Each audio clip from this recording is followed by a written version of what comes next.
નમસ્કાર નમસ્કાર નમસ્કાર નમસ્કાર વાલા વિદ્યાર્થી મિત્રો, કેમ છો? મજામાં? વિદ્યાકુલના ટોપર બેચમાં આપનું હાર્દિક હાર્દિક હાર્દિક સ્વાગત છે બાળકો. ઓકે, તો આજે વાલા વિદ્યાર્થીઓ બધાને સ્કૂલમાં,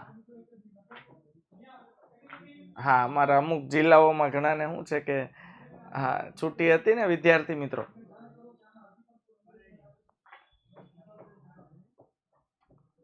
હા, ચાલ. તો વિદ્યાર્થી મિત્રો, ગઈકાલે આપણે ચર્ચા કરી હતી, સરસ મજાનો ટોપિક હતો કે પસંદગીની પ્રક્રિયા. સાહેબ, ભરતી તો થઈ જાય છે, એમાં તો કઈ વાંધો જ નથી, પણ થયેલી ભરતીના ઘણા બધા સભ્યોમાંથી કયા કર્મચારીને પસંદ કરવો એ બહુ મહા મહેનત માંગી લે એવું કામ છે.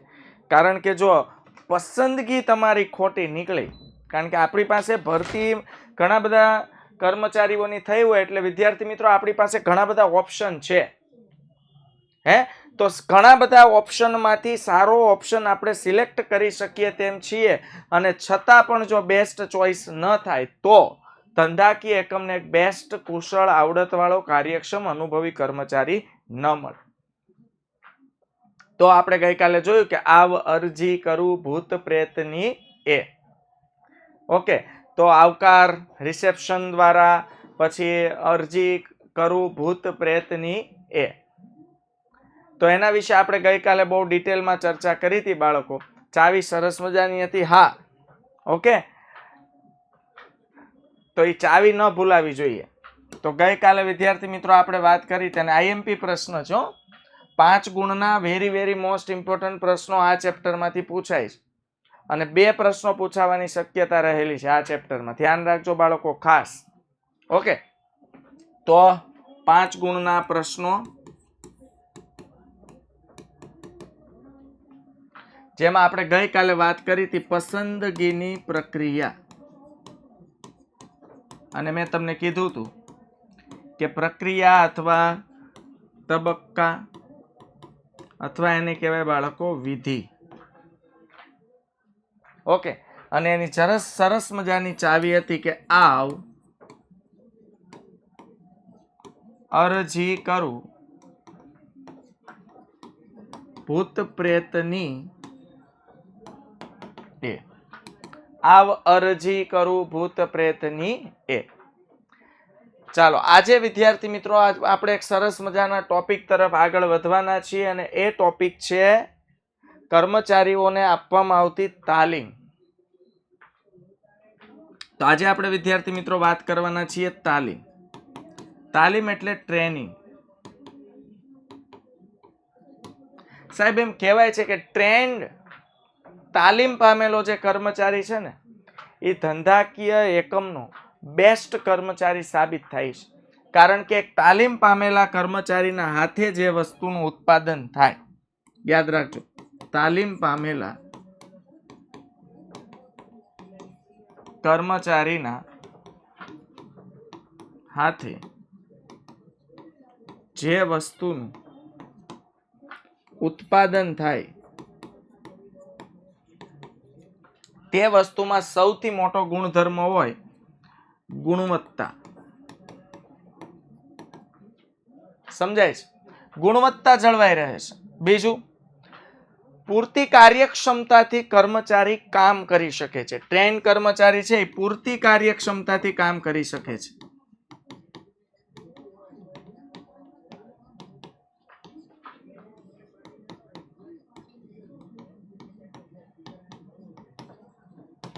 પૂરેપૂરી કાર્યક્ષમતાથી કામ કરી શકે છે. સમજાય છે? હા કે ના? અને બીજું, મૂંઝવણ ઓછી હોય કર્મચારી. જો કેવું હોય, તાલીમ પામેલો કર્મચારી ન હોય ને, એ આમ તેમ ફાફા બહુ મારતો હોય. ફાફા એટલે મારે છે પોતે પોતાના કામમાં અટવાઈ જાય છે, અને પોતાના કામમાં અટવાઈ જાય છે એટલે પોતાના કામ પ્રત્યે એના મનમાં મૂંઝવણ ઊભી થયા કરતી હોય છે. તો મૂંઝવણ દૂર થાય. શેની મૂંઝવણ દૂર થાય બાળકો? કામ પ્રત્યેની. જોઈ લો, કર્મચારીઓ જે કામ કરે છે, પોતાના કામ પ્રત્યેને જે મૂંઝવણ થાય છે બાળકો, એ મૂંઝવણ દૂર થાય છે. તો જોઈએ તાલીમનું શું મહત્વ છે. એમ કહેવાય કે ભાઈ તાલીમ મફતમાં નથી મળતી.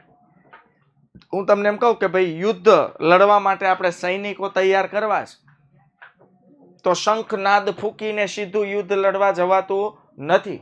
યુદ્ધ લડવા માટે આપણે જે સૈનિકો તૈયાર કરીએ છીએ એ સૈનિકોને સૌથી પહેલા યુદ્ધ લડવા માટેની બાળકો તાલીમ આપવી પડે છે, ટ્રેન કરવા પડે છે. તાલીમ વગરના કર્મચારીઓ યુદ્ધમાં તમને હાર અપાવે એમાં શંકાને કોઈ સ્થાન નથી. પણ તાલીમ પામેલો જો કર્મચારી હોય, બેસ્ટ ટ્રેન થયેલો સૈનિક હોય, તો એક સાથે 5 ને ઉલાળે. એટલે રેશિયો કેવો બની જાય બાળકો? 5:1 નો રેશિયો બને. એટલે આપણો એક કર્મચારી સામેના 5 ને ઉલાળે, તો સામે 5000 ની સેના હોય ને આપણી પાસે ખાલી તાલીમ પામેલી 1000 ની સેના હોય ને, તો આપણે યુદ્ધ જીતવા માટે સક્ષમ છીએ.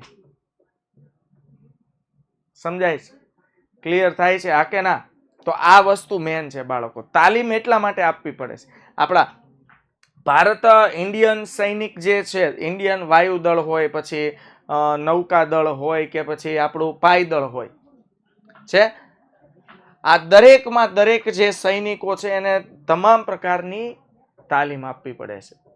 બંદૂક ચલાવવાની તાલીમ આપવી પડે છે, હાથ લડાઈની તાલીમ આપવી પડે છે, ઢીકા પાટાની તાલીમ આપવી, દરેક પ્રકારની તાલીમ આપવી પડે, સક્ષમ બની શકે. સમજાય છે? આ કે ના? હે ને? તમે ઓલું મૂવી જોયું છે ને, ઉરી અટેક? તો એ મૂવીમાં આપણે જોયું કે ભાઈ વિકી કૌશલ છે, તો એને એ આખી જે ટીમ છે એ અલગ પ્રકારની એને ટ્રેનિંગ લીધેલી છે, અને ખાસ ટ્રેનિંગ લીધી છે એટલે એ લોકો બંદૂક ચલાવવાનું નોલેજ જાણે છે, ઢીકા પાટાનું નોલેજ જાણે છે. સમજાય છે? હા, નહીતર થાય એવું કે ભાઈ બંદૂક ચલાવવાનો સમય આવે ત્યારે ચેક કરવું પડે, ખાડું ટ્રિગર ક્યાં છે, ટ્રિગર ગોતતા હોય. આવું ન થાય એટલે એ લોકોને ટ્રેનિંગ આપવી પડે. એમ ધંધામાં એવું જ હોય. તમે એને પ્રોપર નવું મશીન તમે આજે લીધું, સમજો નવું પેટી પેક યંત્ર મશીન આજે ખરીદ્યું, અને તમે કોઈ કર્મચારીને કીધું હાલ ભાઈ આ યંત્રમાં બેસીને કામ માંડ કરવા, પણ એને યંત્રનું નોલેજ તો આપો. નવું યંત્ર છે, નવું ટેકનોલોજી છે, નવી ટેકનોલોજી કઈ રીતે કામ કરે છે બાળકો, એના વિશે તમે એને થોડુંક નોલેજ તો આપો. જો નોલેજ નહીં આપો તો એ મશીન સાથે અટેચમેન્ટ નહીં થાય, અને મશીન સાથે કામ કરતા એને ફાવશે નહીં, કારણ કે એની પાસે તાલીમ નથી એમ નવા મશીન સાથે કામ કરવાની. અને નવા મશીન સાથે કામ કરવાની તાલીમ નથી એટલે ઘડીએ જો આમ ફાફા મારશે, હવે શું કરું, હવે શું કરું, હવે શું કરું. આ જે મૂંઝવણ ઊભી થાય ને, એ છે તાલીમનો અભાવ. અને તાલીમના અભાવને કારણે કર્મચારી બીતા કામ કરે, અને બીતા કામ કરતો કર્મચારી બીક એ છે કામ બગડશે તો, બીજી બીક એ છે કે મશીનમાં કાંઈક થઈ જશે તો. કારણ કે કર્મચારીને સુડી વચ્ચે સોપારી જેવું હોય, કામ બગડે તો સેટકી જાય, મશીન બગડે તો સેટકી જાય. મશીન બગડે તેમ કે ભાઈ નો શું કરો છો મશીનમાં, કાંઈ ખબર નથી પડતી. અને કામ બગડે તો એમ કે ભાઈ વર્ષોથી તમે કામ કરો છો ને આજે કેમ કામ બગડે છે. તો કર્મચારી મૂંઝાય, કાંઈક મશીનમાં નવું કરે. હવે આજે કમ્પ્યુટરાઇઝ સિસ્ટમ વાળા મશીન આવ્યા, કંઈક સિસ્ટમમાં ચેન્જ કરી નાખ્યા બાળકો, તો વળી પાછું મશીનનું સેટિંગ વિખાઈ જાય. અને મશીનનું સેટિંગ વિખાય એટલે સ્વાભાવિક છે કે આપણી વસ્તુની ગુણવત્તા તો વિખાય જ જાય. તો તાલીમ છે ને બાળકો બહુ મહત્વની છે. તો કર્મચારીઓને તાલીમ શા માટે આપવી જોઈએ, એનું મહત્વ શું છે, એના વિશે આપણે ચર્ચા કરવાના છે.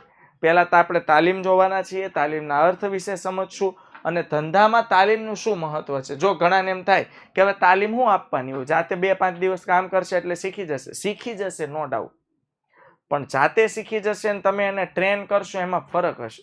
જોઈએ આપણે પછી ડિટેલમાં ચર્ચા કરશું. તાલીમ એટલે શું, તેનું મહત્વ. તો સાહેબ આપણને ખબર છે મહત્વ એટલે ફાયદા.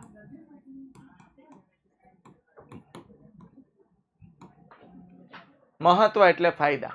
તે તાલીમ એટલે શું, પહેલા તો એ સમજશું, ટ્રેનિંગ આપવી એટલે શું, અને મહત્વ એટલે તાલીમ કર્મચારીઓને આપવામાં આવે તો એનો ફાયદો શું થાય. સમજાય છે? તો એની ચાવી છે આકાશ અન્ય નખ ફેંક. અહીંયા નહીં, અન્ય નખ ફેંક.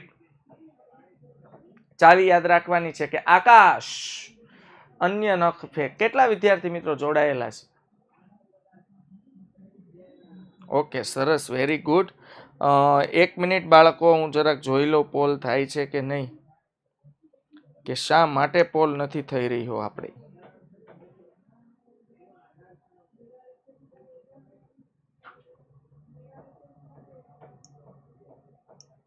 એક જ મિનિટ હો ને બાળકો.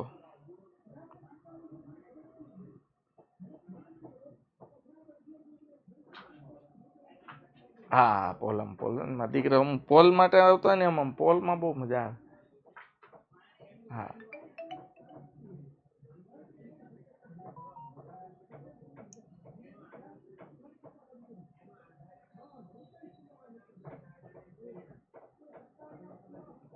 ચાલો, નથી થઈ રહ્યું, ડોન્ટ વરી.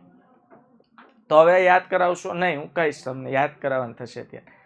તો આકાશ અન્ય નખ ફેંક. ચાવી શું યાદ રાખશું? આકાશ અન્ય નખ ફેંક. ઓકે, ચાલો તો જોઈએ બાળકો, તાલીમ એટલે શું અને તેનું મહત્વ. કુશળ કર્મચારીની ભરતી કરાય હોય, પણ જો તેઓને પૂરતી જાણકારી કે અનુભવ ન હોય, સાહેબ અહીંયા ધ્યાન આપજો. ધંધાકીય એકમમાં કુશળ અને કાર્યક્ષમ કર્મચારીની ભરતી કરીશ. એટલે કર્મચારી જે આપણે સિલેક્ટ કર્યો છે ને એકદમ કુશળ અને કાર્યક્ષમ છે, પરંતુ એની પાસે જાણકારી અને અનુભવ ન હોય, અવેરનેસ ન હોય, અનુભવ ન હોય. તો ખબર પહેલા હોવી જોઈએ ને, શેની જાણકારી ન હોય તો કયું કામ કેવી રીતે કરવાનું છે.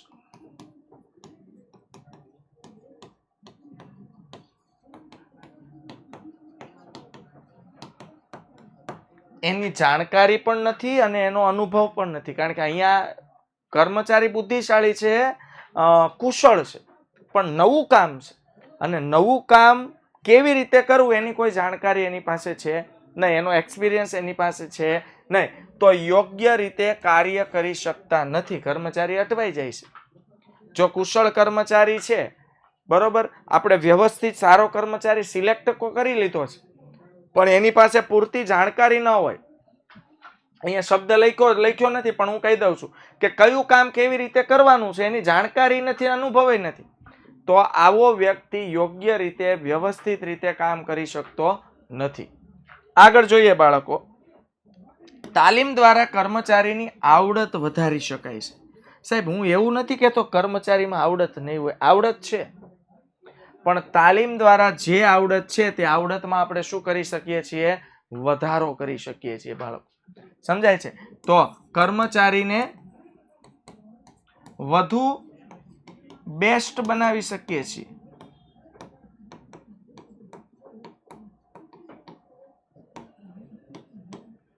કર્મચારીઓને બાળકો આપણે શું કરીએ છીએ? વધુ બેસ્ટ બનાવી શકીએ છીએ. તો તાલીમ દ્વારા કર્મચારીની આવડતમાં વધારો કરી શકાય છે.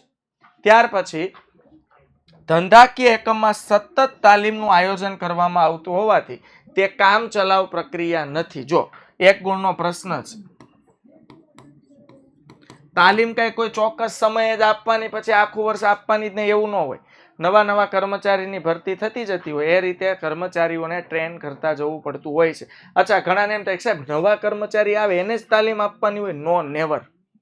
જૂના કર્મચારીઓને પણ વધુ બેસ્ટ બનાવવા માટે મેં અહીંયા કીધું ને કે આપણી પાસે જૂના કર્મચારી છે, એ ઓલરેડી કામ કરે જ છે, એની પાસે અનુભવ છે, એક્સપિરિયન્સ પણ છે, કામની જાણકારી પણ છે, પણ વધુ સારી બેસ્ટ રીતે કામ કરી શકે એ માટે પણ કેટલીક વખત તાલીમ આપવામાં આવતી હોય છે. એટલે તાલીમ એ કામ ચલાવ પ્રક્રિયા નથી, પરંતુ તાલીમ એ બાળકો સતત ચાલતી પ્રક્રિયા છે. સમજાય છે? તાલીમ એ કામ ચલાવ પ્રક્રિયા નથી, સતત કન્ટિન્યુઅસ ધંધામાં તાલીમ શરૂ હોવી જોઈએ. તાલીમમાં કર્મચારીઓને સૈદ્ધાંતિક એટલે બાળકો નિયમોનું જ્ઞાન, અને પ્રાયોગિક એટલે બાળકો પ્રેક્ટિકલ નોલેજ આપવામાં આવે છે. તેથી તેઓના જ્ઞાન હું તમને સમજાવું. સૈદ્ધાંતિક અને પ્રાયોગિક એટલે શું? લાયકાત, કાર્યક્ષમતામાં વધારો થાય છે. સાહેબ હાઉ ટુ સ્વિમ એવી પુસ્તક છે, હાઉ ટુ સ્વિમ, આખું પુસ્તક વાંચી નાખ્યું, એમાં નિયમો લખ્યા છે કે તમારે પાણીમાં તરવું હોય ને તો જો હાથને આમ કરવાનું, જો આમ પાણીમાં ઉપર હાથ નાખો ને એટલે આમ કરીને આમ હાથ લાવવો પડે, આમ, એટલે એ પાણીને કાપે. જેવો હાથ અંદર જતો રહે પાણીની અંદર એટલે હાથને આમ કરી આમ ધક્કો મારો ને એટલે પાણીને આમ ધક્કો મારે એટલે આપણને આગળ લઈ જાય. Okay, done. હાલો સાહેબ, નિયમો એટલે આમ જો કડકડાટ હો. આપણે તો શું છે ગોખણિયા ભગત હ્યુમન બીઈંગ એટલે નિયમો ગોખી નાખ્યા સાહેબ, કેવી રીતે તરવાનું હોય. અને સાહેબ નિયમોની આખી ચોપડી કડકડાટ મોઢે કરી નાખી અને પછી બાળકો સમય આવ્યો તો પાણીમાં ડૂબકી મારવાનો. જેવો પાણીમાં કૂદકો માર્યો ને ખરેખર ડૂબકી જ મારી, ફટાફટ તમે ઉપર જુઓ ને બુડબુડ બુડબુડ બુડબુડ બુડબુડિયા બોલતા હતા હો બાળકો. હા, એમાં હું પણ સાહેબ એક એક નિયમ વાંચ્યો તો જેમ નિયમમાં કીધું હતું ને એ જ પ્રમાણે ભાઈ કરતા હતા, આમ આમ કરીને આમ આમ આમ વ્યવસ્થિત તરતા જ હતા, પણ તોય સાહેબ બુડબુડિયા બોલે. હાલો, તો આ વ્યક્તિ પાસે જે હતું ને એ સૈદ્ધાંતિક નોલેજ હતું, સિદ્ધાંતોનું જ્ઞાન હતું, કેવી રીતે તરાય, હાઉ ટુ સ્વિમ, એનું સંપૂર્ણ નોલેજ હતું. પણ સાહેબ પ્રાયોગિક પ્રેક્ટિકલ જ્ઞાન ઝીરો, પ્રેક્ટિકલ નોલેજ નહોતું. સમજાઈશ? પ્રેક્ટિકલ નોલેજ એટલે સાહેબ ચોપડી વાંચીને સ્વિમિંગ કરતા આવડે નહીં, એના માટે તમારે પાણીમાં કૂદીને સ્વિમિંગ શીખવું પડે, હે ને? એને પ્રેક્ટિકલ કહેવાય. શરૂઆતના તબક્કામાં ઓલા આવે ને ઢોલ જેવા મોટા, શું કહેવાય, ડબલા એવું આવે પ્લાસ્ટિકના, એવા એ બાંધીને સૌથી પહેલા બેલેન્સ શીખવું પડે, પ્રેક્ટિસ કરવી પડે, હાથ પગ ચલાવવાની પ્રેક્ટિસ કરવી પડે, પગ ચલાવવાની પ્રેક્ટિસ કરવી પડે, ઘણી બધી અથાગ પ્રયત્નો પછી તમે પાણીમાં કૂદકો મારો તો તમે તરો, નહીતર બુડબુડિયા બોલે એ કન્ફર્મ થઈ જાય બાળકો. સમજાય છે? ક્લિયર થઈ ગયું? હા કે ના? યસ ઓર નો? તો આને કહેવાય સૈદ્ધાંતિક જ્ઞાન, કે તમે કોઈ પણ વસ્તુ કરવા માટેનું, ચાલો એક મશીન નવે નવું ધંધાકીય કમાયું, ધંધાનું ઉદાહરણ આપું તો એમાં બાળકો હાઉ ટુ યુઝ ની આખી બુકલેટ છે. ઓકે, કે ભાઈ મશીનનો કઈ રીતે યુઝ કરવો, તો આખી બુકલેટ તમે વાંચી લેશો ને તોય તમે અટવાઈ જાઓ. તો આખી બુકલેટ વાંચી લીધી હાઉ ટુ યુઝ મશીન, તોય તમે અટવાઈ જશો, કારણ કે તમે જે વાંચ્યું ને એ સૈદ્ધાંતિક નોલેજ હતું. Yes, user manual. હવે સાહેબ મશીનને પ્રોપર રીતે યુઝ કરવા માટે એનું પ્રેક્ટિકલ કરવું જ પડે. મશીનની ઓન સ્વિચ શરૂ કરીને મશીન પર કામ શરૂ કરવું પડે, કારણ કે તમે નોલેજ વાંચી લ્યો છો સૈદ્ધાંતિક જ્ઞાન, એનાથી મશીન ખાલી સ્ટાર્ટ થાય, પછી એની પાસે કામ કેમ કઢાવવું. હાલો, કામ શરૂ થયું, હવે કામ બગડવા માંડ્યું તો એમાં લખ્યું હોય સેટિંગ કેમ કરવું, તો એ તો આપણે પ્રેક્ટિકલી એમાં કામ કરીએ તો થાય. ડન થઈ ગયું? હા કે ના? તો કહેવાનો મતલબ એ છે કે તાલીમમાં કર્મચારીઓને સૈદ્ધાંતિક એઝ વેલ એઝ પ્રાયોગિક જ્ઞાન આપવામાં આવે છે. યાદ રાખજો, એક ગુણનો પ્રશ્ન છે આ, હું તમને જે કહેતો જાઉં ને ખાસ યાદ રાખજો. તાલીમમાં કર્મચારીઓને સિદ્ધાંતોનું સાથે સાથે પ્રેક્ટિકલ જ્ઞાન આપવામાં આવે છે, જેથી કરીને કર્મચારીઓનું જ્ઞાન વધે છે. હાલો, સિદ્ધાંતોનું નોલેજ મેળવે એટલે કર્મચારીનું જ્ઞાન વધે, એની કામ કરવાની એની લાયકાત વધે, અને એની કામ કરવાની કાર્યક્ષમતામાં પણ બાળકો શું થાય છે? વધારો થાય છે. ઓકે, ચાલો હવે જોઈએ અર્થ. તો કર્મચારીને તેમના કાર્યના સંદર્ભમાં આપવામાં આવતું, મેં કીધું એમ સૈદ્ધાંતિક અને પ્રાયોગિક જ્ઞાન, આ બંને શબ્દો મસ્ટ છે, મસ્ટ એટલે ફરજિયાત આ બંને શબ્દો હોવા જોઈએ, એ તો જ એને તાલીમ કહેવાય. ઓકે, કર્મચારીને તેના કાર્યના સંદર્ભમાં, એટલે કર્મચારી જે કાર્ય સાથે આપણા ધંધાકીય એકમમાં જોડાયેલો છે એ કાર્યના સંદર્ભમાં સૈદ્ધાંતિક અને પ્રાયોગિક જ્ઞાન આપવું એને કહેવાય તાલીમ. બાળકો ખાસ કરીને આપણે કહીએ ને તો ફૂડ, ખાવાનું બનાવતા જે રેસ્ટોરન્ટ હોય એમાં આ પ્રકારની તાલીમો બહુ આપવી પડે. સૈદ્ધાંતિક જ્ઞાન, ચાલો સૈદ્ધાંતિક જ્ઞાન આપણે લઈએ બાળકો. તમે તમારા મમ્મીને પૂછજો કે ભાઈ ઘણી બધી રેસીપી ઓનલાઈન જોઈને, ટીવીમાં જોઈને એ લોકો રેસીપી ઘરે બનાવતા હોય છે, એ જ પ્રમાણે બનાવે. એમ કે ભાઈ 2 ટેબલ સ્પૂન, 2 ટેબલ સ્પૂન મરચું પાવડર, પછી 1 ટેબલ સ્પૂન નમક, પછી એમ લખે 3 મિનિટ સાંતળવું એટલે તેલ નાખીને એમાં વ્યવસ્થિત હલાવ્યા કરવાનું, સાંતળવું. તેમ છતાં જેવું બનવું જોઈએ, હવે જો ટીવીમાં બનશે અલગ ને આપણા ઘરે કંઈક અલગ બનશે. જોજો, તમે ચેક કરજો. આવું બનતું હોય છે, પૂછજો તમારા મમ્મીને ઘરે, આજ ઘરે પૂછજો. એમ કે તમે ગમે તે રેસીપી જોઈ હોય, એટલે આખી રેસીપી આપણે ટીવીમાં જોઈ હોય ને પછી બનાવે એ આપણે બધું કમ્પ્લીટ, એમાં ઇન્ગ્રેડિયન્ટ્સ બધા નાખે, બધું જોયું હોય, જોયા પછી બની જાય ડેકોરેટ કરેલા આપણે બધું, ને આપણે બનાવ્યું હોય તો કંઈક અલગ જ હોય. હાલો, કારણ કે આપણે જોયું એક પ્રકારનું સૈદ્ધાંતિક નોલેજ લીધું, હવે આપણે એનું પ્રેક્ટિકલ કરીએ છીએ બાળકો, પણ એ તોય એના જેવું થતું નથી. તો એના માટે શું જોઈએ? મોર and more practice, practical practice. તમે જુઓ, ઘણા લોકો પૂરી બનાવતા હોય, તો પૂરી બનાવવાનું સૈદ્ધાંતિક જ્ઞાન બધા પાસે હોય કે ઘઉંનો લોટ લેવાનો, એમાં હળદર નાખવાની, પછી એમાં થોડીક મરચું પાવડર નાખવાનું, મીઠું નાખવાનું, તેલનું મોણ નાખવાનું, અને થોડું પાણી નાખીને લોટને ગૂંદવાનો, લોટને બાંધવાનો. લોટ બાંધી લીધો. સાહેબ, 10 જુદી જુદી સ્ત્રીઓને પૂરી બનાવવા માટે બેસાડશું ને તો 10-10ની પૂરી અલગ હશે. કોઈની પૂરી પલચી થઈ જાય, તો કોઈની પૂરી ફૂલીને દડા જેવી થાય, તો કોઈની પૂરીમાં પૂરીના લોટ કરતા તેલ વધુ હોય. આમ નિતારો એટલે આમ રીતસરની ધાર થતી હોય, એટલે પૂરીમાં તેલ ચડી જતું હોય. શું કામ? તો બાળકો, પૂરી બનાવવાનું સૈદ્ધાંતિક નોલેજ, સિદ્ધાંતોનું જ્ઞાન બધા પાસે છે, પણ પ્રેક્ટિકલ મહત્વનું છે. તો પ્રેક્ટિકલ જે બેસ્ટ કરી જાણે એને એમ કહેવાય કે એની પાસે પ્રેક્ટિકલ જ્ઞાન છે. તો 10-10 પાસેથી એક સરખી પૂરી બનાવડાવી શકાય, નો ડાઉટ. પણ 10-10 ને હું પ્રેક્ટિકલ નોલેજ આપીશ. પછી 1 વાર લોટ બાંધશે, 2 વાર બાંધશે, 3 વાર, 4 વાર, 6ઠી વાર લોટ બાંધશે ને ત્યારે થઈને પૂરી પ્રોપર બનશે. અને એના માટે લોટ બાંધવો મહત્વનો છે. પછી પૂરી તમે વણો છો તો એ કેટલી બધી બાબતો બાળકો ધ્યાન રાખવી પડે. પૂરી વણો, જાડી પૂરી થાય તો એ ફૂલીને દડા જેવી થાય, પતલી પૂરી થાય તો એ કડક થઈ જાય, ફૂલાય નહીં. ઘણીવાર લોટમાં મોણ ઓછું હોય તો તેલ ચડી જાય, આવું ઘણું બધું બનતું હોય. તો આ પ્રકારનું પ્રેક્ટિકલ જ્ઞાન ધંધાકીય એકમમાં પણ હોય. મશીન છે તો મશીનને કઈ રીતે ચલાવવું, ઘણીવાર મશીન પોતાની રીતે ચાલવા માંડે, આપણું કયું ન કરે, તો આવા સંજોગોમાં એની પાસેથી કઈ રીતે કામ લેવું એ આપણને આવડવું જોઈએ, એને કહેવાય પ્રેક્ટિકલ નોલેજ. સમજાય છે? હા કે ના?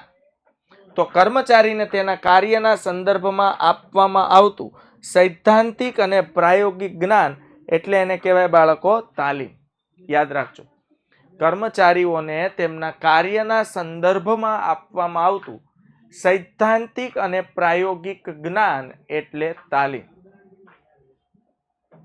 એની વ્યાખ્યા, અર્થ અને વ્યાખ્યા. ઘણાના મનમાં મૂંઝવણ હોય, સાહેબ અર્થ અને વ્યાખ્યામાં શું ફરક હોય? સાહેબ, અર્થ છે ને એ તમે તમારી ભાષામાં મૌલિકતાથી લખી શકો, વ્યાખ્યા ડીટ ટુ ડીટ તમારે છાપવી પડે. સમજાય છે? આ કે ના? આ ખાસ તમારે ધ્યાન રાખવાનું બાળકો. અર્થ તમે તમારી રીતે લખી શકો, વ્યાખ્યા પરફેક્ટ આવવી જોઈએ. તો તાલીમ એટલે કોઈ ખાસ ધંધાકીય કાર્યમાં કુશળતા મેળવવાના હેતુથી આપવામાં આવતું જ્ઞાન અને શિક્ષણ. સાહેબ, આપણા ધંધાકીય એકમનો કર્મચારી ખાસ પ્રકારનું જે ધંધાકીય કામ કરે છે તે કાર્યમાં કુશળતા મેળવવાના હેતુથી આપવામાં આવતું જ્ઞાન અને શિક્ષણ, સૈદ્ધાંતિક જ્ઞાન, પ્રેક્ટિકલ જ્ઞાન, નાના મોટું ટૂંકમાં શિક્ષણ આપવું. સમજાય છે? એને કહેવાય બાળકો તાલીમ. તાલીમનો બીજો અર્થ દોરવણી ન થાય. દોરવણી એટલે માત્ર માર્ગદર્શન આપવું. સમજાય છે? અને તાલીમ એટલે શરૂઆતથી જ કામ શરૂ થાય પહેલા, અથવા તો જે લોકો ઓલરેડી કામ સાથે જોડાયેલા છે એ દરેક લોકોને એક સરખું શીખવવું, જેથી ધંધાકીય એકમમાં એક સરખું કામ આપણે કરી શકીએ. ખ્યાલ જોઈએ. તાલીમનો ખ્યાલ સ્પષ્ટ કરતા એક સંચાલન શાસ્ત્રીએ કહ્યું છે, અહીંથી કહ્યું છે સંચાલન શાસ્ત્રીએ, બાળકો, ધંધાની પ્રવૃત્તિઓને ધ્યાનમાં રાખીને જ્ઞાન, કૌશલ્ય એટલે કુશળતા, વર્તન, વલણ તેમજ ટેકનિકલ સમજમાં વધારો કરવા માટે કર્મચારીને આધુનિક માહિતી આપવાની પદ્ધતિ એટલે તાલીમ. સાહેબ યાદ રાખજો, કોઈ પણ ધંધાકીય એકમનો અપડેટ કર્મચારી હોય ને એ જ ધંધાકીય એકમને સફળતા અપાવે. અપ ટુ ડેટ કર્મચારી એ જ હોય જેને ધંધા દ્વારા તાલીમ મળતી હોય. સાહેબ આઉટડેટેડ મોબાઈલના એપ્લિકેશનનું વર્ઝન આપણને નથી ફાવતું, તો આપણા ધંધાકીય એકમમાં આઉટડેટેડ નોલેજ વાળો કર્મચારી કઈ રીતે ચાલે? સમજાય છે? તો કર્મચારી હંમેશા અપ ટુ ડેટ હોવો જોઈએ. અપ ટુ ડેટ હોવો જોઈએ એટલે ધંધાની પ્રવૃત્તિને ધ્યાનમાં રાખીને ધંધાકીય એકમમાં કયા પ્રકારની પ્રવૃત્તિઓ કરવાની છે એ પ્રવૃત્તિને ધ્યાનમાં રાખીને કર્મચારીનું જ્ઞાન, એનું કૌશલ્ય એટલે એની કુશળતા, એનું વર્તન, વલણ તેમજ ટેકનિકલ સમજ. ધંધાકીય એકમનો કર્મચારી કામ કરે છે તો ટેકનિકલ નોલેજ પણ તો હોવું જોઈએ ને સાહેબ. ટેકનિકલ નોલેજ એટલે ટેકનોલોજી સાથે કામ કરવાનું છે. તો ટેકનોલોજી સાહેબ, હમણાં અહીંયા અમારું એમ્બ્રોઇડરીના મશીન ચાલે છે, કાપડ ઉદ્યોગ છે આખો સુરતમાં બહુ મોટો. યુપી બિહારના ઓછું ભણેલા એમ કહીએ કે અભણ કર્મચારીઓને પણ ટેકનિકલ નોલેજ આવી ગયું છે. કમ્પ્યુટર સિસ્ટમથી આખું ભરતકામનું કામ થતું હોય તો કઈ રીતે એમાં પ્રોગ્રામ એડ કરવો, કયો પ્રોગ્રામ ચલાવવો, કેવી રીતે પ્રોગ્રામ શરૂ થાય, બધા પ્રકારનું ટેકનિકલ જ્ઞાન છે. તો આવી આધુનિક માહિતી આપવાની પદ્ધતિને બાળકો શું કહેવાય? તાલીમ. ઘણી વખત તમે બાળકો જોજો, નવું મશીન તમે વસાવશો ને, કોઈ યંત્ર એવું તમે સમજો બહારથી મગાવ્યું છે, તો એના માણસો આપણને યંત્રની સમજ આપવા માટે આવશે, કારણ કે યંત્ર એ લોકોએ બનાવ્યું છે. સમજાય છે કે શું શું કરી શકાય અને શું આમાં ન કરવું જોઈએ, કે કયો ફોલ્ટ આવે તો તમારે જાતે આમાં હળી કરવાની નથી. તમે જોજો કોઈ પણ એવું તમે યંત્ર ખરીદશો, જે હું એમ્બ્રોઇડરીના મશીનની વાત કરું તો એમ્બ્રોઇડરીનું મશીન જ્યારે ખરીદીએ ને ત્યારે એના માણસો આપણને ઇન્સ્ટોલમેન્ટ કરવા માટે આવે અને મશીન ઇન્સ્ટોલ કરીને આપણે મશીન અંગેનું તમામ પ્રકારનું નોલેજ આપે, બાળકો ડેમો આપે અને આપણે શીખવાડે કયા કયા કામ મશીનમાં આ રીતના પ્રોબ્લેમ આવે, તમે આ વસ્તુ જાતે સોર્ટ આઉટ કરી શકો અને XYZ પ્રોબ્લેમ આવે તો એના માટે તમારે અમને અથવા એન્જિનિયરને બોલાવવો પડે. ડન થઈ ગયું? તો સરસ મજાનો સંચાલન શાસ્ત્રીએ લખ્યું છે કે ધંધાની પ્રવૃત્તિઓને ધ્યાનમાં રાખીને જ્ઞાન, કૌશલ્ય, વર્તન, વલણ તેમજ ટેકનિકલ સમજણમાં વધારો કરવા માટે કર્મચારીઓને આધુનિક માહિતી આપવા પદ્ધતિ એટલે તાલીમ. હવે જોઈએ બાળકો એનું મહત્વ શું છે ધંધા. તો તાલીમનું બહુ મહત્વ છે. મેં તમને શરૂઆતથી જ કીધું, તાલીમ તો કર્મચારી ટ્રેન તો હોવો જ જોઈએ, તાલીમ પામેલો તો હોવો જ જોઈએ. હા, એક વખત તાલીમ મળી જશે પછી કર્મચારીને તમે ઊભો નહીં રહે, મતલબ કામ કન્ટિન્યુ કામ કર્યા કરશે બાળક. સમજાય છે? હા કે ના? ઓકે. તો તાલીમ પામેલો બાળકો કર્મચારી હોવો જોઈએ. ચાલો આગળ જોઈએ બાળકો. 1 મિનિટ.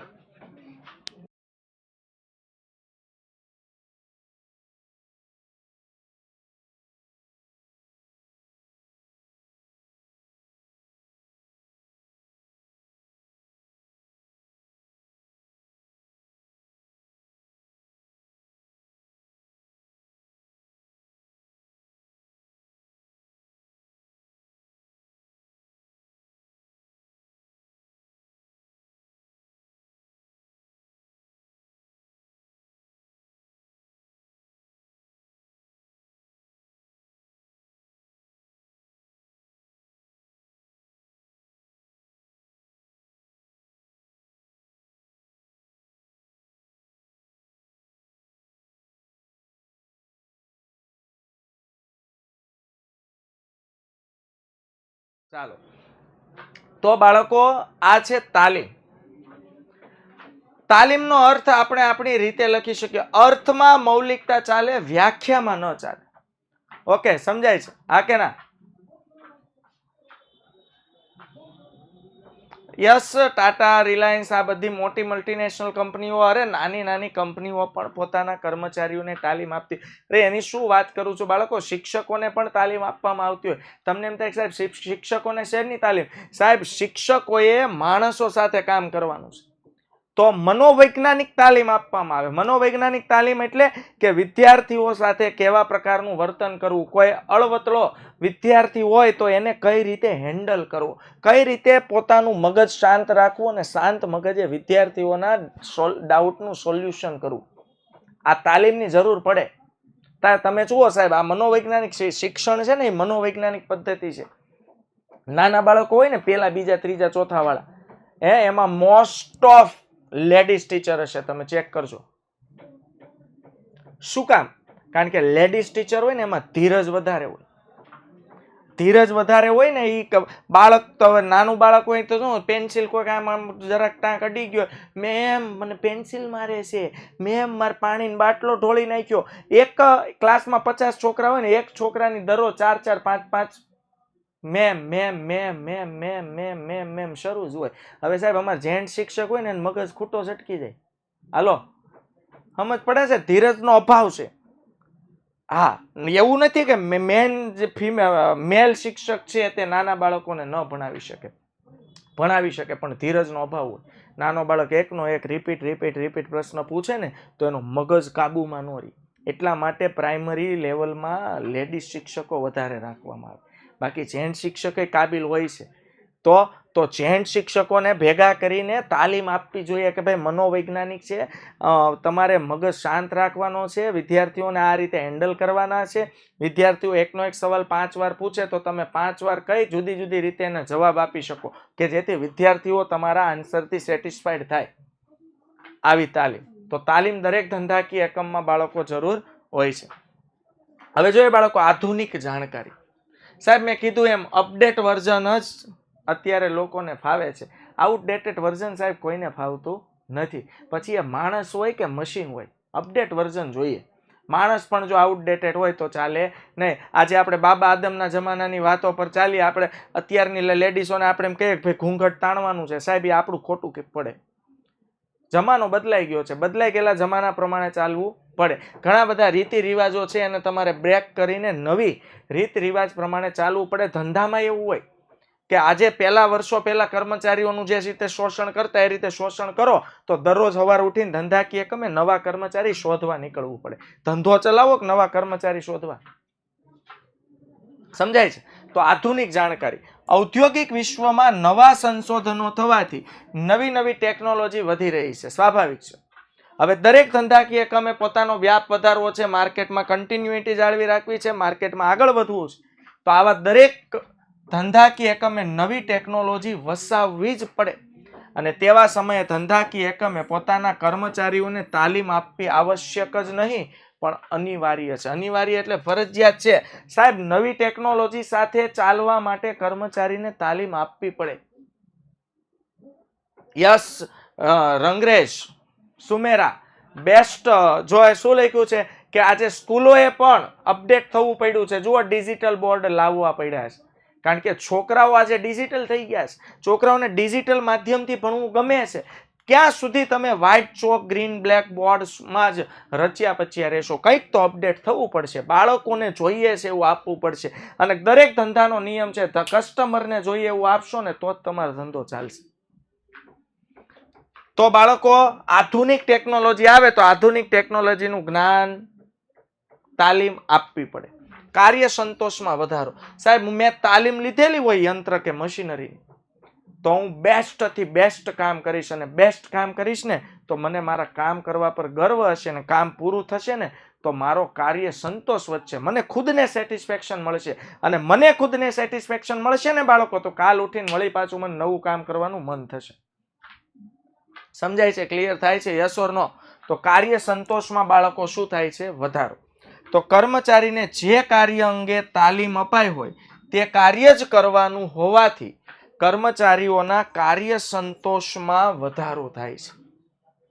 સાહેબ, મેં જે કર્મચારીને જે કામ માટે ટ્રેન કરેલો છે, તાલીમ આપેલી છે, એ જ કામ એને કરવાનું છે. આ ફાયદો કે તાલીમ આપો અને જે કામ અંગેની તાલીમ આપી છે એ જ કામ કર્મચારીને સોંપો. પછી તાલીમ આપી હોય તમે કર્મચારીઓને, બાળકો કહેવાય ને કે ભાઈ પાયદળ સેના હોય તો એને યુદ્ધ લડવાની તાલીમ આપી હોય, હાલો તો તમે એને ફાઇટર પ્લેનની તાલીમ આપી નથી, પછી ભીં પડી એટલે હાલ ભાઈ સાઈડ ફાઇટર પ્લેનમાં. એ ફાઇટર પ્લેન ઉડે નહીં સાહેબ, રોકેટની જેમ વયું જાય સીધું ઉપર ભગવાન પાસે. હાલો, સમજાય છે આ કે ના? તો તમે ફાઇટર પ્લેનની તાલીમ જેને આપી છે, પાયલટને ફાઇટર પ્લેનનું કામ સોંપી દો. તમે જેને બંદૂકની તાલીમ આપી છે ને બંદૂકનું કામ સોંપી દો. જેને જે તાલીમ આપી કામ સોંપશો ને કામ બદલ એને સંતોષ મળશે. ચાલો, સલામતી સાહેબ, ટેકનોલોજીની તાલીમ આપી હશે ને તો એક તો સિક્યોરિટી સેફટી રહેશે, કર્મચારી વ્યવસ્થિત કામ કરશે, એની ખુદની પોતાની સલામતી જળવાઈ રહેશે. તો મશીન પર કાર્ય કરતા કામદારોને અકસ્માતથી બચાવવા. ઘણી વખત બાળકો યંત્રો સાથે કામ કરવાથી ઘણા બધા અકસ્માત થતા હોય છે. તેમજ તેઓ થાક કે કંટાળો અનુભવ્યા સિવાય ઉત્સાહથી કાર્ય કરી શકે તે માટે તેઓને તાલીમ આપવામાં આવે છે. સાહેબ, તમે એને મશીન અથવા કામ અંગેની તાલીમ આપશો ને તો પહેલા તો એને ખબર છે કે મારે કઈ રીતે કામ કરવાનું છે, તો કામ અંગેનો એનો ઉત્સાહ વધશે. સમજો, ઉત્સાહપૂર્વક કામ કરશે ને એટલે ઓટોમેટિક થાક અને કંટાળો નહીં લાગે. સાહેબ, થાક અને કંટાળો છે ને માનસિક પરિસ્થિતિ છે. તમને તમારું કામ ન ગમે ને એટલે તમને થાક લાગે, કંટાળો લાગે. તમે એમ નક્કી કરો કે સાહેબ મને બીએ વિષય નથી ગમતો, તો સાહેબ તમે બીએ વિષય ખાલી 15 મિનિટ વાંચશો ને ત્યાં તમારું મગજ થાકી જાય અને કંટાળો આવવા માંડશે, ઊંઘ આવવા માંડશે. પણ તમે શરૂઆતથી જ નક્કી કરો, ના ખરેખર સાહેબ બીએ વિષય ઇન્ટરેસ્ટિંગ છે અને હવે તો આપણે ભણીને ઇન્ટરેસ્ટિંગ બનાવી રહ્યા છીએ સાહેબ, સાથે મળી કોશિશ કરી રહ્યા છીએ. પણ હવે કેવું છે, તાળી એક હાથે વાગતી નથી, તમારા પણ પ્રયત્નો હોવા જોઈએ. અહીંયા હું તમને આમાં હાથ દઉં એટલે તમારો પણ પ્રયત્ન હોવો જોઈએ, નહીતર અવાજ ન આવે બાળક. અને તમે ખુદ એમ નક્કી કરો કે ના ના સાહેબ બીએ વિષય ખરેખર ઇન્ટરેસ્ટિંગ છે, મારે 100 માંથી 100 બીએમાં લાવવા છે. બીએમાં તો તમે ધારો એટલે ઉદાહરણ વિચારી શકો. સમજાય છે હા કે ના? તો આ મેન વસ્તુ છે બાળક. તો મશીન પર કામ કરતા કામદારોને સલામતી હોવી જોઈએ, અકસ્માતથી બચાવવા માટે તાલીમ. તાલીમ છે ને મશીનરી પર કામ કઈ રીતે કરવાનું છે એની તાલીમ. સાહેબ હું તમને વાત કરું, જામનગર છે ને, જામનગર એમાં બ્રાસ પાર્ટના મશીન બહુ છે. બ્રાસ પાર્ટ એટલે શું ખબર? બ્રાસ એટલે પિત્તળ. પિત્તળનો મોટામાં મોટો ઉદ્યોગ જામનગરમાં છે, જેમાં પિત્તળના નળ, આપણા દરેકના ઘરે જે નળ હોય ને એમાંથી 90% જે નળ હોય ને બાળકો, એ જામનગરથી આવ્યો હોય. તો એમાં શું હોય? એમાં આટલા મોટા મોટા સળિયા આવે. હવે એ સળિયાને બાળકો આટલા નાના નાના પીસમાં કાપવામાં, કાપીને એને ગેસની મદદથી, મતલબ એવી રીતે સીધું ઉપરથી ગેસ આપીને ડાયરેક્ટ ગરમ કરવામાં આવે. ગરમ કર્યા પછી એને હાઇડ્રોલિક મશીનમાં પ્રેસ મારવામાં આવે એટલે એનો જેવો આકાર જોઈતો હોય ને એવો આકાર બની જાય. પણ જો કર્મચારી પાસે તાલીમ ન હોય તો આવા રિસ્કી કામમાં ઘણું બધું મોટું રિસ્ક રહેતું હોય. ઘણી વખત એ મૂકવામાં હાથમાં આમ તેમ થાય ને, હાઇડ્રોલિક મશીનનું પ્રેશર આવે ને બાળકો, ચૂંદો કરી નાખે એકદમ. હા, દાબેલીના મસાલા જેવો. સમજાય છે હા કે ના? ઓકે, તો આ મેન વસ્તુ છે બાળકો. મશીન પર કાર્ય કરતા કામદારો અકસ્માતથી બચાવ, તેમજ તેઓને થાક ન લાગે, કંટાળો ન લાગે અને સાહેબ મોજથી ઉત્સાહપૂર્વક કામ કરે ને એટલા માટે એને તાલીમ આપવી જોઈએ. તાલીમ આપવાનો ફાયદો થાય, હું તમને ફાયદા જણાવું છું. અને બીજો અન્ય લાભો બાળકો, અન્ય લાભમાં છે તાલીમને કારણે વસ્તુની ગુણવત્તા સુધરતા ધંધાકીય એકમની પ્રતિષ્ઠા વધે. સાહેબ ટ્રેન, ઓલો ડોલી ચા વાળો, હાલો તમે જુઓ એને કેવી ટ્રેનિંગ, એની પાસે કેવી તાલીમ હશે. આમથી કેટલીમાં ચા નાખે ને એ ગ્લાસમાં જ પડે, લ્યો બહાર જાય જ નહીં છે. અને અમારે અહીંયા સાહેબ સુરતમાં છે ને હનુમંતે ફાલુદા વાળો છે, ખાઉધરા ગલી છે ને, ઢોસાન મોસાન બહુ સારું મળે, ટાઢોળું છે એટલે જરાક યાદ કરાવી દઉં તમને, હે ને. ત્યાં હનુમંતે ફાલુદા વાળો બાળકો, ફાલુદાનો આખો ગ્લાસ ભરે, એની ઉપર ઓલા આઈસ્ક્રીમના શું કહેવાય એને, ભૂલાઈ ગયું, રાઉન્ડ રાઉન્ડ શેપ હોય એને શું કહેવાય? સ્કૂપ. હા, કોન નહીં બટા, કોન નહીં, આઈસ્ક્રીમના જે સ્કૂપ હોય એવા 1 2 3, એની ઉપર બીજા 2 ને એની ઉપર 1 ને 4 5 તો એની ઉપર સ્કૂપ ચડાવે. તમને એમ થાય સ્કૂપ આઈસ્ક્રીમ ઉપર આઈસ્ક્રીમ ઉપર, તમને એમ થાય કે હમણાં ગયું આઈસ્ક્રીમ આપણું. પણ એ આમ જો તાલીમ તો એ તમને બેસ્ટ આપી શકે છે સાહેબ ઢોસા વાળો છે, પેપર બનાવે, તમે બનાવજો, લ્યો ઘરે રોટલી બનશે રવા નહીં. હા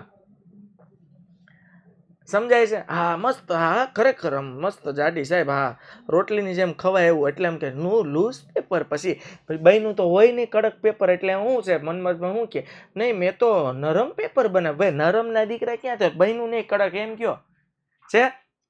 તો જોઈ લો, એ તાલીમ પામેલા કર્મચારીઓ છે, ઈ સાહેબ એક વાટકો આમ ભરીને એનું ઓલું શું કહેવાય ખીરું નાખે ને ફેરવે અને ફટાફટ પેપર તૈયાર. પાપડ કરતા ક્રંચી હોય. હાલો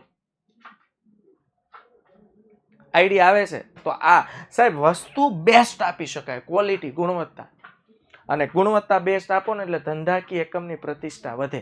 અને કર્મચારી ક્યારે સારી ગુણવત્તાથી કામ કરી શકે? જ્યારે એને તાલીમ મળેલી હોય પોતાના કામ અંગે. તો કર્મચારીઓને માનસિક તણાવ ઘટે. જોઈ લો, બીક નો રહે. બીક હોય ને એટલે કર્મચારીનો માનસિક તણાવ વધી જાય. હાલી ભૂલ થશે, સતત કામ કરે ને એક જ બીક હોય, ભૂલ થાય તો શેઠ અથવા અધિકારી ખીજાશે, ભૂલ થશે તો બીકમાં કામ બગડે. એટલે હું તમને એ કહું, ગમે એ કામ હાથમાં લ્યો ને બાળકો, ઉત્સાહપૂર્વક લેવાનું. નથી આવડતું પૂછી લો, હાલો ભાઈ શીખવાડો. ભૂલ ન થવી જોઈએ, બસ શીખી જવાનું. શીખ્યા પછી બેસ્ટ કરવાનું. ધંધાકીય એકમમાં સહકારનું વાતાવરણ સર્જાય છે. કર્મચારીઓમાં પ્રામાણિકતા અને વફાદારીનું પ્રમાણ વધે છે. સાહેબ તાલીમ જ છે, અને ખબર જ છે કે મારે આમ કરવાનું છે, મને આવડે છે, તોય ક્યારે કામ બગાડવાની કોશિશ કરશે ને, એટલે વફાદારીનું વાતાવરણ પણ વધશે. નફામાં વૃદ્ધિ. સાહેબ તાલીમને કારણે કર્મચારીઓનો કાર્ય સંતોષ વધવાથી કર્મચારી જે કાર્યક્ષમતાથી કામ કરે છે એના કરતા વધુ સારી કાર્યક્ષમતાથી કામ કરશે. બેસ્ટ કાર્યક્ષમતાથી કામ કરશે બાળકો, એટલે એનો જે પગાર છે, એનું જે વેતન છે, એ વેતનમાં પણ બાળકો શું થશે? વધારો થશે. અને જેને કારણે કર્મચારીને સંપૂર્ણ કાર્ય સંતોષ મળશે આપણા ધંધામાં. અને એક સેટિસ્ફાઈડ કર્મચારી ક્યારે આપણો ધંધો છોડીને જવાનું મનમાં પણ વિચારશે નહીં. એટલા માટે કર્મચારી ફેરબદલી દરમાં ઘટાડો થશે. કર્મચારી ફેરબદલી દરમાં ઘટાડો થશે એટલે કર્મચારી ધંધો છોડીને જશે નહીં. પછી ખર્ચામાં ઘટાડો થશે. સાહેબ તાલીમ પામેલો વ્યક્તિ બગાડ ઓછો કરે ને એટલે બિનજરૂરી ખર્ચા ઘટી જાય. હાલની માર્કેટ પોલિસી આવી છે, યાદ રાખજો. તમારે વધુ નફો કમાવો ને તો તમે વસ્તુના ભાવ ન વધારી શકો. સાહેબ તમે વસ્તુના ભાવ વધારશો એટલે માર્કેટમાંથી ફેંકાઈ જશો. તોય સાહેબ વધુ નફો કમાવો હોય તો શું કરવું પડે? તો વસ્તુની પડતરને ઓછી લાવવી પડે. વસ્તુની પડતર એટલે કોઈ પણ વસ્તુ બનાવવા માટે થયેલો કુલ ખર્ચ. એ ખર્ચને જો તમે ઘટાડી દો તો નફો ઓટોમેટિક વધી જાય. તો વસ્તુની પડતર કિંમત પણ ઘટે છે અને પરિણામે બાળકો નફામાં શું થાય છે? વધારો. સમજાય છે? એ તો અપવાદ સ્વરૂપ જ કોઈ એવા કેસ હોય જેમાં ભાવ વધે અને તમારી પાસે વિકલ્પ જ નથી, લેવું જ પડે બાળકો. સમજાય છે? પેટ્રોલ છે, એમાં ભાવ વધારે છે, શું કરી લેવો? લ્યો તો. આપણી પાસે કોઈ ઓપ્શન ન હોય ત્યારે વધુ ભાવે વસ્તુ ખરીદવી પડે. પણ જ્યારે આપણી પાસે ઘણા બધા ઓપ્શન હોય ત્યારે ધંધો ભાવ ન વધારે. જેમ કે બિસ્કિટ, પાર્લેજી વાળો બિસ્કિટના ભાવ વધારી દે તો આપણે બ્રિટાનિયાના લઈ આવશું, સનફિશના લઈ આવશું, છે કે નહીં? તો નફો કમાવા માટે શું કરશે? એ પોતાની જે પડતર છે એ પડતરને ઓછી કરશે. ચાલો, stop comment and be concentrate here. ખર્ચમાં ઘટાડો. પાછા મારા દીકરા કમેન્ટ બંધ ન કરે. ઓ હા, બસ શાંત. ઓકે.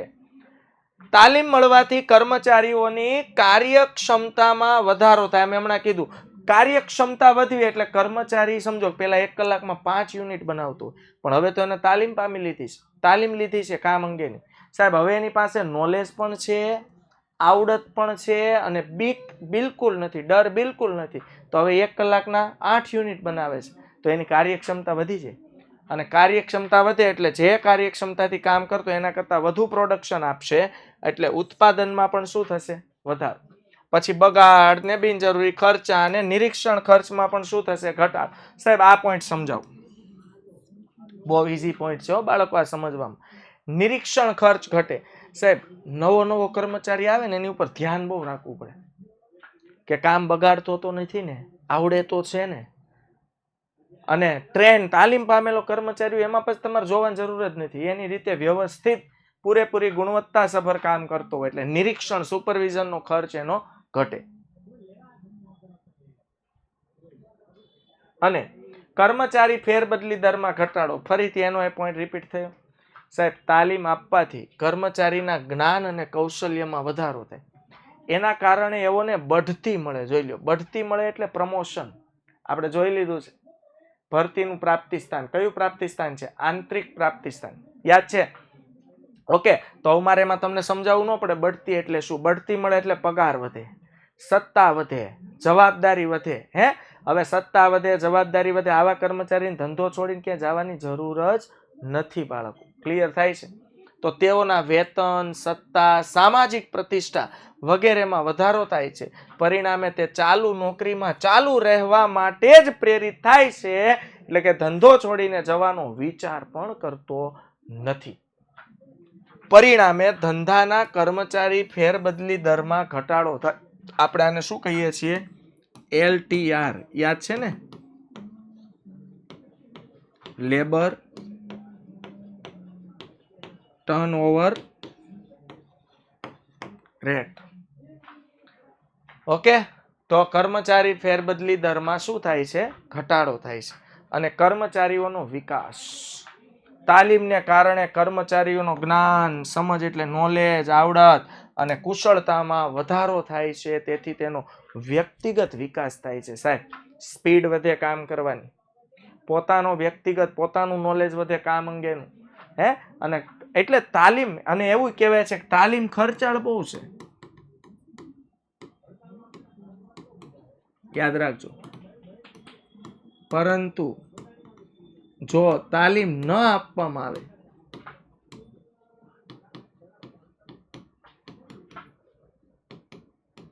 અને તેનું જે નુકસાન થાય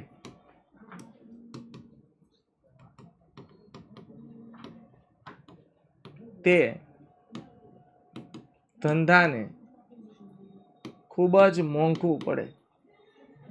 એટલે સાહેબ, તાલીમ ખર્ચાળ બહુ છે, પણ તાલીમ ન આપવામાં આવે ને એ ધંધા કે એકમને ઉલટાનું મોંઘું પડે. એના કરતા બેટર છે કે તાલીમ પાછળ થોડો ખર્ચ કરવો સારો. સમજાઈ ગયો ને બાળકો? ટોપિક રેડી છે? કમ્પ્લીટ? યસ ઓર નો? તાલીમ ખર્ચાળ એટલે છે બટાવ કે તાલીમ આપવા માટે ટ્રેનર રાખવા પડે. પછી તાલીમ આપો ને એ સમયમાં તમારા ઉત્પાદનનું કાર્યક્ષમતા ઘટે અને શીખવવા માટે ટાઈમ આપવો પડે. એટલે સમયનો બગાડ થાય. બરોબર? ટ્રેનર રાખ્યો એને પૈસા દેવાના, તાલીમ આપો ત્યારે વસ્તુનો બગાડ થાય, નુકસાન થાય, ખર્ચ થાય. પણ એક વખત તાલીમ લીધા પછી આપણે ક્યારે પાછું વળીને જોવાનું થાય નહીં. સમજાય છે? તો સાહેબ, હોમવર્કમાં આવશે તાલીમનો અર્થ અને તેનું મહત્વ વ્યવસ્થિત સમજીને વાંચન કરી મોઢે કરવું. સાહેબ, પહેલી વાર વાંચો ને સમજવામાં વધારે સમય લાગશે, પણ સમજેલું લોંગ ટાઈમ યાદ રહેશે. ઓકે, ડન વિદ્યાર્થી મિત્રો. ફરીથી મળશું આવતીકાલે નેક્સ્ટ લેક્ચરમાં. ત્યાં સુધી આવજો. Bye bye, take care, Shiv, જય હિન્દ, ભારત માતા કી જય.